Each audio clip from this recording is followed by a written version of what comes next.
اس نے پوچھا، جس پر جناب کی بھی نظر کرم تھی اور جناب کے بیٹے کی بھی۔ میں نے کہا۔ وہ اپنے مخصوص انداز سے کچھ بولنے لگا تو میں نے ذرا دبدبے سے کہا، دیکھو شاہ، میں چاہوں تو تمہیں ہی اپنے بیٹے کے قتل کے شبے میں باندھ سکتا ہوں۔ ایک جوان آدمی قتل ہو گیا ہے، یہ تمہارا نہیں، گورنمنٹ کا کیس ہے۔ میں نے اسے آپ کہنا چھوڑ دیا۔ میں نے کہا، تمہارے بیٹے کے قتل کا باعث تمہارے گھر میں تھا اور وہ تمہاری نظر میں ہے۔ مجھے یہ بتاؤ کہ تمہارے ڈیرے میں جو عورتیں یا جوان لڑکیاں آتی ہیں اور جن کو تم خراب کرتے رہتے ہو، ان میں کوئی ایسی ہے جس کے متعلق تم یہ کہہ سکو کہ اخلاق کی بہت پکی ہے؟ تم مجھ پر غلط الزام نہ لگاؤ، اس نے ذرا دبی زبان میں کہا۔ اس کا رعب مر گیا تھا، لیکن وہ یہ تسلیم کرنے پر راضی نہیں تھا کہ وہ عورتوں کو خراب کرتا ہے۔ میرے دماغ میں یہ خیال آیا تھا کہ شاہ کے بیٹے نے کسی عورت پر ہاتھ ڈالا ہے اور اس عورت نے اسے ختم کر دیا ہے۔ اس کی مٹھی میں عورت کے بال اور لاش کے قریب کانٹے کا موتی بتا رہا تھا کہ قاتل عورت ہے۔ یہ بھی ہو سکتا تھا کہ قاتل کوئی مرد ہو۔ شاہ کے بیٹے نے اس عورت کو پکڑ رکھا ہوگا اور وہ اس کے ساتھ جو آدمی تھا اس نے شاہ کے بیٹے کا گلا گھونٹ کر مار دیا ہوگا۔ یہ آدمی اس عورت کا بھائی یا خاوند ہو سکتا تھا۔ میں اس سوچ سے پریشان ہونے لگا کہ دیہات کے یہ گنوار لوگ شاہوں اور پیروں کو تو خدا کے بعد کا درجہ دیتے ہیں، اپنی بہو بیٹیوں کو اکیلے ان کے ڈیروں پر بھیج دیتے ہیں۔ ان میں ایسا جرت والا کون ہے جس نے شاہ کے بیٹے کو قتل کر دیا ہے؟ میرا دماغ مجھے بار بار قدیر کی بیوی کی طرف لے جاتا تھا۔ میں نے اس کے گھر پوچھ گچھ کے دوران اس کا ہاتھ اپنے ہاتھوں میں لیا تھا اور اس کا رد عمل دیکھا تھا۔ پھر اس عورت نے بھی اس کے متعلق بتایا تھا کہ عائشہ خوبصورت چڑیل ہے اور اس کے اندر زہر بھرا ہوا ہے۔ قدیر کی بیوی عائشہ تمہارے پاس آتی ہے؟ میں نے شاہ سے پوچھا۔ کبھی کبھی، رات آئی تھی۔ وہ جھینپ گیا۔ میں نے اس کے چہرے کا بدلا ہوا رنگ دیکھ کر کہا، میں تمہیں ایک بار پھر کہتا ہوں کہ اپنے بیٹے کے قاتل کو پھانسی چڑھانا چاہتے ہو تو دل کی ساری باتیں میرے آگے رکھ دو۔ تم نہیں بتاؤ گے تو مجھے دوسرے لوگوں سے تمام باتوں کا علم ہو جائے گا، پھر میں تمہیں اپنے بیٹے کے قتل کے شبے میں گرفتار کر لوں گا۔ تمہاری پیری مریدی بالکل ختم ہو جائے گی۔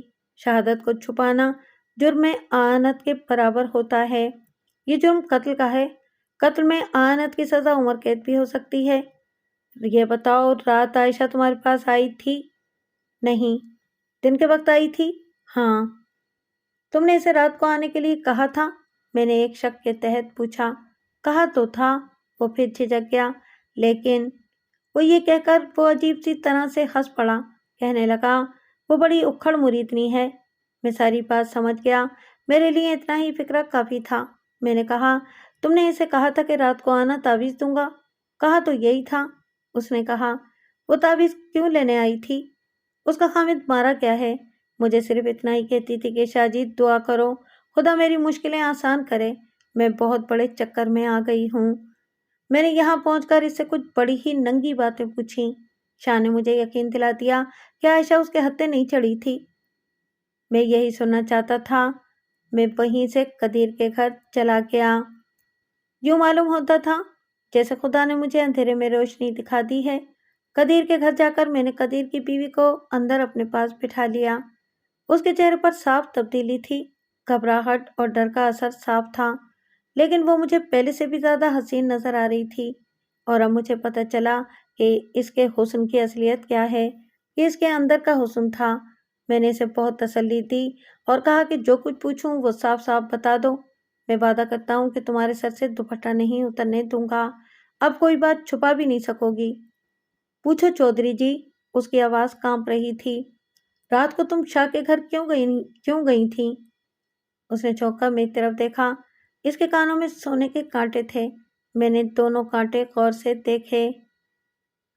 ایک میں 3 باریک سفید موتی مثلث میں جڑے ہوئے تھے، دوسرے میں 2 موتی تھے، تیسرے کی جگہ خالی تھی۔ یہ موتی میری جیب میں تھا، اور وہ رومال بھی میری جیب میں تھا جو رحمت کی لاش کی جیب سے برآمد ہوا تھا۔ اس کے کونے میں بال بندھے ہوئے تھے، اور جو بال شاہ کے بیٹے کی مٹھیوں میں سے نکالے تھے وہ بھی جیب میں تھے۔ عائشہ، میں نے اس کے جواب کا انتظار کیے بغیر کہا، تم راستے سے واپس آ گئی تھیں؟ اس کی آنکھیں باہر کو آنے لگیں۔ میں تمہیں پھر کہتا ہوں کہ گھبراؤ نہیں۔ میں نے اسے پھر تسلی دی، میں مسلمان ہوں، ہندو یا سکھ نہیں۔ مگر وہ بگڑ گئی، پختہ آواز میں بولی، میں رات کہیں نہیں گئی تھی۔ تم رات گئی تھی، میں نے کہا، اور مجھے یہ بھی معلوم ہے کہ تم واپس کہاں سے آئی تھیں۔ کہاں سے؟ جہاں تم اپنے کانٹے کا یہ نگ پھینک کر آئی تھیں۔ میں نے جیب سے سفید موتی نکال کر اپنی ہتھیلی پر رکھا اور اسے دکھایا۔ بایاں کان والا کانٹا اتار کر دیکھو۔ اس نے تیزی سے اپنا کانٹا اتارا۔ دیکھ کر اس نے مجھے عجیب سی نظروں سے دیکھا۔ میں نے جیب سے وہ رومال نکالا جو رحمت کی لاش سے برآمد ہوا تھا۔ اس کی گانٹھ کھولی، رومال اور بالوں کا گچھا اس کے آگے کر دیا۔ اس نے نہایت آہستہ آہستہ ہاتھ آگے کیا اور رومال پر رکھ دیا۔ دھیمی سی آواز سے پوچھا، یہ آپ کو کہاں سے ملا؟ اور اس کی آنکھوں سے آنسو جاری ہو گئے۔ رحمت کی جیب میں تھا۔ وہ دانتوں سے اپنے ہونٹ کاٹنے لگی۔ میں جان گیا کہ وہ چیخیں مار کر رونا چاہتی ہے۔ وہ عورت تھی۔ عورت مرد سے زیادہ دلیر ہو سکتی ہے لیکن جذبات کی کچی ہوتی ہے۔ میں نے جیب سے دوسرے بال نکالے اور کہا، یہ بال بھی تمہارے ہیں؟ شاہ کے بیٹے کی لاش کی مٹھیوں میں تھے۔ یہ بال بھی تمہارے ہیں جو رحمت نے رومال میں باندھ رکھے تھے۔ تمہارے خامد کو رحمت نے زہر دیا تھا۔ مجھے ابھی بالکل یقین نہیں تھا کہ یہ بال اسی کے ہیں۔ اس کے ہونٹ کانپنے لگے۔ وہ ہونٹوں کو دانتوں میں دبا کر ساکن کرنے کی کوشش کر رہی تھی۔ کبھی ادھر دیکھتی، کبھی دوسری طرف سر گھما لیتی۔ وہ سخت بے چین ہو گئی تھی۔ اچانک اٹھ کھڑی ہوئی اور اس نے دروازے کی طرف دیکھا جیسے وہ بھاگ جانا چاہتی ہو۔ میں نے اس کا بازو پکڑ لیا اور کھینچ کر بٹھایا، مگر وہ پھر اٹھ کھڑی ہوئی۔ اس نے اچانک چلا کر کہا، تم مرد کتے ہو۔ رحمت بھی کتا تھا، شاہ کا بیٹا بھی کتا تھا، شاہ بھی کتا ہے۔ میں نے اٹھ کر اس کا چہرہ اپنے ہاتھوں میں لے لیا اور کہا، اور میں تمہارا بھائی ہوں۔ اس نے چہرہ میرے ہاتھوں سے چھڑانے کی کوشش کی اور کہا، میرا کوئی بھائی نہیں۔ اس نے اپنے دونوں ہاتھ میرے سینے پر رکھ کر زور سے دھکا دیا اور خود دھڑام سے فرش پر بیٹھ گئی۔ بولو، پوچھو، کیا پوچھتے ہو؟ میں سولی پر چڑھنے کے لیے تیار ہوں۔ اس نے فرش پر زور زور سے ہاتھ مار مار کر کہا، سن لے، رحمت کو میں نے قتل کیا ہے، شاہ کے بیٹے کو میں نے قتل کیا ہے۔ بتا، اور کیا پوچھتا ہے تو؟ اس وقت وہ اتنے زیادہ قہر اور غصے میں تھی کہ مجھے شک ہوا جیسے وہ پاگل ہو گئی ہے۔ میں نے بڑی ہی مشکل سے اسے ٹھنڈا کیا اور اسے یقین دلانے کی کوشش کی کہ وہ آرام سے بات کرے، میں اس کی مدد کروں گا۔ اس پر وہ رونے لگی۔ اس نے جو لمبا چوڑا اقبال جرم کیا وہ مختصر الفاظ میں اس طرح ہیں کہ وہ شریف ماں باپ کی بیٹی تھی، جوان ہوئی تو اسے رحمت اچھا لگنے لگا۔ رحمت نے بھی اسے دل و جان سے چاہا۔ اس نے قسمیں کھا کر بتایا کہ ان کی محبت پاک تھی۔ رحمت نے اس سے وعدہ کیا تھا کہ وہ اس کے ساتھ شادی کرے گا، لیکن اس کے ماں باپ نہ مانے۔ عائشہ کا رشتہ قدیر کے ساتھ طے ہو گیا۔ رحمت نے اسے کہا کہ گھر سے بھاگ چلتے ہیں، لیکن عائشہ نہ مانی۔ اس نے اسے کہا کہ ماں باپ نے معلوم نہیں کیسی کیسی امیدوں سے پالا ہے، میں ماں باپ کی عزت گاؤں میں خراب نہیں کروں گی۔ تم اپنے ماں باپ کو راضی کرو، میں اپنے ماں باپ کو راضی کر لوں گی۔ رحمت کے ماں باپ راضی نہ ہوئے تو عائشہ نے اپنی ماں سے بات تک نہ کی کہ وہ رحمت کو پسند کرتی ہے۔ اس کی شادی قدیر کے ساتھ ہو گئی۔ قدیر کے ساتھ شادی کر کے میرا دل زخمی ہو گیا، عائشہ نے مجھے سنایا، لیکن میں نے باپ کی پگڑی کو داغ نہ لگنے دیا، اف تک نہ کی۔ لڑکیاں ڈولی میں بیٹھ کر روتی ہیں، میں روئی بھی نہیں۔ جب سسرال سے واپس آئی تو سہیلیوں نے مجھ سے مذاق کیے تھے کہ قدیر تجھے اتنا اچھا لگا تھا کہ میں کے گھر اور گاؤں کو چھوڑتے ہوئے تیری آنکھ میں آنسو بھی نہ آیا۔ میں ہنستی رہی، مگر میرے دل کے زخموں کو نہ کوئی دیکھ سکا، نہ میں نے کسی کو دکھایا۔ مجھے قدیر اچھا نہیں لگتا تھا، مجھے صرف رحمت اچھا لگتا تھا۔ شادی سے 2 روز پہلے رحمت نے مجھے کہا تھا کہ اپنی کوئی نشانی دے جاؤ۔ میں نے پوچھا کہ اسے کیا پسند ہے؟ اس نے کہا کہ سر کے بال دے جاؤ۔ میں نے اپنے سر کے تھوڑے سے بال ریشمی رومال میں لپیٹ کر دے دیے۔ میں نے قدیر کو کبھی پتہ نہ چلنے دیا کہ میں اسے پسند نہیں کرتی۔ میں نے اسے کبھی پریشان نہیں کیا تھا، کبھی لڑی جھگڑی نہیں تھی۔ یہ اس کا باپ اور بہن باہر بیٹھے ہیں، ان سے پوچھ لو۔ میرے ساتھ شادی کر کے قدیر نے کوئی قصور تو نہیں کیا تھا، میں اسے یا اس کے باپ اور بہن کو کیوں پریشان کرتی؟ ان لوگوں نے اپنا گھر عائشہ کے حوالے کر دیا تھا اور گھر کی مختار وہی تھی۔ اس دوران وہ میکے جاتی تو رحمت کے گھر ضرور جاتی، سارا دن وہیں رہتی اور کبھی کبھی رحمت سے اکیلے بھی ملتی۔ رحمت اسے بار بار کہتا کہ چلو بھاگ چلیں، لیکن عائشہ نہ مانی۔ اس نے رحمت سے یہ وعدہ کر رکھا تھا کہ اگر تمہارے ماں باپ مان جاتے ہیں تو قدیر سے طلاق لے لیتی ہوں۔ رحمت نے اپنا وعدہ نبھایا، اس نے 2 رشتے ٹھکرا دیے۔ وقت گزرتے گزرتے 8 مہینے گزر گئے۔